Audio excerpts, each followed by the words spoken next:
Hey friends, my name is George Gianaris. I'm a chef of 37 years and an owner of the Hellenic snack bar and restaurant. It's my family-owned restaurant. I'm kind of in shock and outraged that in this millennium, a government could execute such a cowardly attack on innocent civilians. And clearly I'm talking about the people of Ukraine. And I feel so moved to help any way that I can.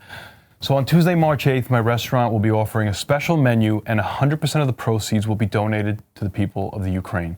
The menu is available for both dine-in and takeout, and the details of that menu are on my website, thehellenic.com.